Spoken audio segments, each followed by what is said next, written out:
সম্পর্ক বাঁচানোর জন্য আমি হাজারবার ভেঙে পড়েছি, সেই সম্পর্ক থেকে বেরিয়ে আসতে মাত্র একবারই সাহস লাগলো। হ্যালো এভরিওয়ান, ভিডিও টাইটেল এবং থাম্বনেল থেকে তোমরা বুঝতেই পেরে গেছো যে আজকের এই ভিডিওতে আমি কি বিষয়ে আলোচনা করতে চলেছি। আজকে আমি আলোচনা করতে চলেছি উজ্জ্বল দা এবং তুলিকার কি কারণে ডিভোর্স হয়েছে। আজকে কিন্তু উজ্জ্বল দা সমস্ত কিছু সোশ্যাল মিডিয়াতে জানিয়ে দিয়েছে।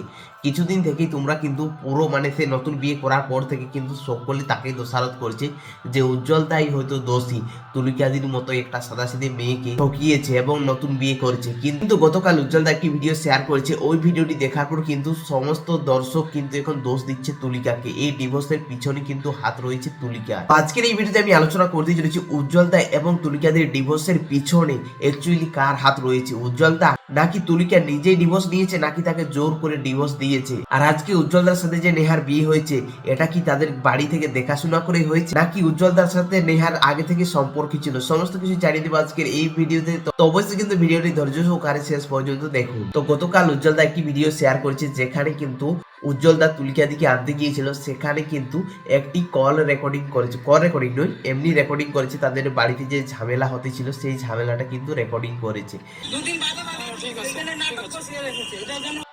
তুলিকার মা বলছে তুমি দুদিন পর পর নাটক করতে এসো আমাদের বাড়ি। অ্যাকচুয়ালি উজ্জ্বল দা কিন্তু তুলিকা দিকে আনতে গিয়েছিল। এরপর তোমাদেরকে একটা কথা জানিয়ে দিই, তোমরা অনেকেই কিন্তু বলতেছিলে যে হঠাৎ করে বিয়ে করে নিল তুলিকাকে ঠকিয়ে। অ্যাকচুয়ালি এটা নয়, হয়তো তারা সোশ্যাল মিডিয়াতে এই সমস্ত তুলে ধরেনি, সেই জন্য তোমরা নিজেদের মতো করে বলছো। হ্যাঁ, কিন্তু কালকে যখন উজ্জ্বল দা সমস্তটা ক্লিয়ার করে জানিয়ে দিয়েছে, তখন কিন্তু আর কারো বুঝতে বাকি নেই যে অ্যাকচুয়ালি কি হয়েছিল। উজ্জ্বল দা কিন্তু বারবার তাকে মানাতে গিয়েছিল, কিন্তু তুলিকা নিজে থেকেই বলে দিয়েছিল যে আমি যাব না, আমি সংসার করবো না। সেই জন্য কিন্তু তাদের বাড়ির তরফ থেকে কিন্তু তাকে ডিভোর্স করিয়ে নিয়েছে। তো দর্শকের মধ্যে একটা প্রশ্ন কিন্তু রয়েই গেল। প্রশ্নটা হলো, উজ্জ্বল দা যে ওই রেকর্ডিংটা চালু করেছিল, সেই সময় কিন্তু তুলিকা হঠাৎ করে বলেছে তোমার মা বন্ধু হিসেবে মেনে নিতে পারছে, তাহলে আমার মা কেন মেনে নেবে না, এরকম একটি কথাও বলেছিল। অ্যাকচুয়ালি তা এই কথার মধ্যে কি বোঝাতে চাইছে তুলিকা, এটা কিন্তু এখনো ধোঁয়াশায় রয়েছে। কারণটা কি?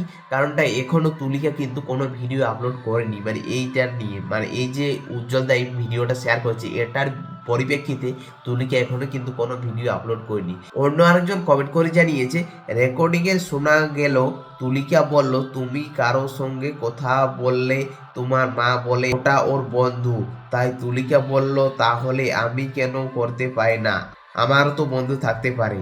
হ্যাঁ, এই কথাটা যে রেকর্ডিং করার সময় কিন্তু তুলিকা বলেছিল তোমার মা যদি মেনে নিতে পারে তোমার ওটা বন্ধু, তাহলে আমার মা কেন মেনে নিতে পারবে না। অ্যাকচুয়ালি এই যে প্রশ্নটার মধ্যে কি রয়েছে, এখন কিন্তু তুলিকার তরফ থেকে কোনো ভিডিও না হলে বুঝতে পারা যাচ্ছে না। তাই কিন্তু যারা দোষ দিচ্ছ ওই ভিডিওটা দেখার পর তুলিকা দিকে, এটা কিন্তু করো না, কারণ দুপক্ষ না দেখার পর কিন্তু কখনোই কাউকে দোষারোপ করাটা ঠিক না। তবে হ্যাঁ, উজ্জ্বল দার এই ভিডিওটি দেখার পর এইটুকু ক্লিয়ার যে উজ্জ্বল দা কিন্তু যথেষ্ট তাকে মানাতে গিয়েছিল। এমনটা নেই যে সে চুপি চুপি বিয়ে করে নিয়েছে।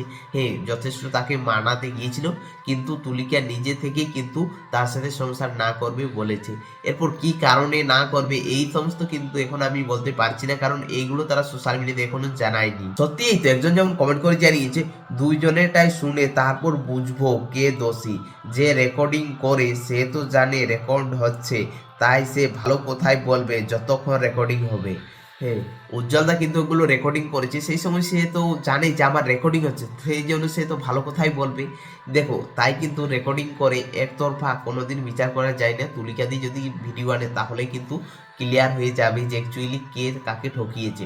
তবে এইটুকু ক্লিয়ার যে উজ্জ্বল দা কিন্তু তাকে আনতে গিয়েছিল, বারবার তাকে কিন্তু বানাতে গিয়েছিল। এমনটা নয় যে উজ্জ্বল দা হঠাৎ করে বিয়ে করে নিয়েছে, যেটা কিন্তু অনেকে তাকে গালাগালি করছে বা রোস্ট করছে।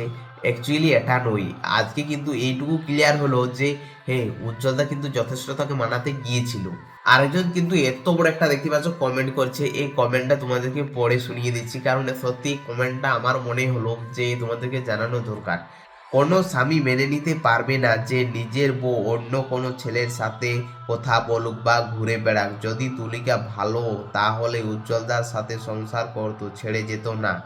যে মেয়ে সংসার করবে সে কোনোদিন সংসার ছেড়ে অন্য ছেলের সাথে ঘুরবে না। বাবার বাড়ি গিয়ে এমন মা বাবা বলে যে আমার মেয়ে যেখানে খুশি যাবে বিয়ে দিয়ে। এমন কথা, বিয়ের পরে বাবা মার কোনো অধিকার থাকে না, বিয়ের পরে স্বামীর কথা মতো সব মেয়েদের চলতে হয়। এখানে উজ্জ্বলদা এবং মেথিদির কোনো দোষ দেখলাম না। এই রেকর্ডিংটা যে শেয়ার করেছে উজ্জ্বলদা, এটা দেখার পর অবশ্যই মানে উজ্জ্বলদা বা মিথিদির কোনো আমরা দোষ দেখতে পাচ্ছি না, এটা সত্যি। কারণ তাকে যথেষ্ট মানাতে গিয়েছিল, রেকর্ডিংটার মধ্যে সমস্ত কিছু রয়েছে। কিন্তু দেখো, রেকর্ডিং এর মধ্যে যে ওই একটা কথা, ওই কথাটার জন্যই কিন্তু মানুষের মধ্যে প্রশ্ন যে তোমার মা যদি মেনে নিতে পারে তাহলে আমার মা কেন মেনে নিতে পারবে না। তবে হ্যাঁ, অবশ্যই যেহেতু মানাতে গিয়েছিল তুলিকারও দোষ রয়েছে, আমি দোষ বলছি না যে তার দোষ নেই, অবশ্যই রয়েছে। দেখো, সম্পর্কে থাকতে গেলে এরকম একটু আধটু ঝামেলা হবেই, যেহেতু তাকে আবার মানিয়ে নিতে গিয়েছিল। অবশ্যই এখানে কাজ ছিল তুলিকা আর চলে আসা, যদি তার সংসার করার ইচ্ছা থাকতো তাহলে অবশ্যই আসতো। আসেনি, তার মানে কিন্তু তুলিকারও ইচ্ছে নেই তার সাথে সংসার করার। তাহলে দেখো, এখন যে সেহেতু নতুন সংসার করছে, সেহেতু আমি বলবো তোমাদের মধ্যে ক্লিয়ার করে নাও, যদি সোশ্যাল মিডিয়া করারই আছে তাহলে সম্পূর্ণভাবে সমস্ত কিছু জানিয়ে দাও। আর যদি সোশ্যাল মিডিয়া করার নেই তাহলে কিন্তু এরকম পোক করে করে যে ভিডিও বানাচ্ছ, এগুলো আমার মনে হয় না যে ঠিক আছে। দেখো, তারা ওদিকে সংসার করছে, তুমি তোমার মতো কন্টেন্ট আপলোড করো, অবশ্যই তোমার পাশেও মানুষ থাকবে।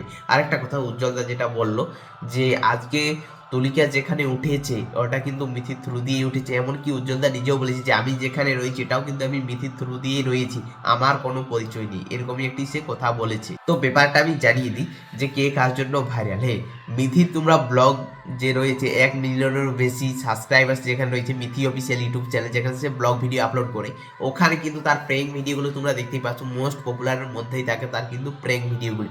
ওখানে কিন্তু তুলিকা রয়েছিল, তাই কিন্তু আমরা বলতে পারি যে তুলিকার কম অবদান রয়েছে। কারণ মিথিকে ভাইরাল করার পিছনে কিন্তু তুলিকার হাত রয়েছে। কারণ যে ওই প্র্যাঙ্ক ভিডিওগুলো এতটা ভাইরাল হয়েছে কি জন্য, কারণ তুলিকা ওখানে কিন্তু কথাগুলো কত সুন্দর করে বুঝ করে বলতো।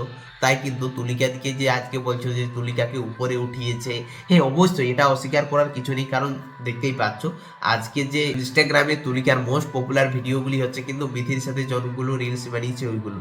অন্যদিকে কিন্তু মিথির ইউটিউব চ্যানেলে যতগুলো প্র্যাঙ্ক ভিডিওগুলি করে দিয়েছিল তুলিকার, সেগুলোই কিন্তু তার মোস্ট পপুলার ভিডিওর মধ্যে পড়ে। তাই কিন্তু এটা বলা যাবে না যে কে কার জন্য ভাইরাল। দেখো, তারা দুজনে যে ভিডিও বানিয়ে কিন্তু দুজনেরই সোশ্যাল মিডিয়াতে ফ্যান ফলোয়ার্স হয়েছে।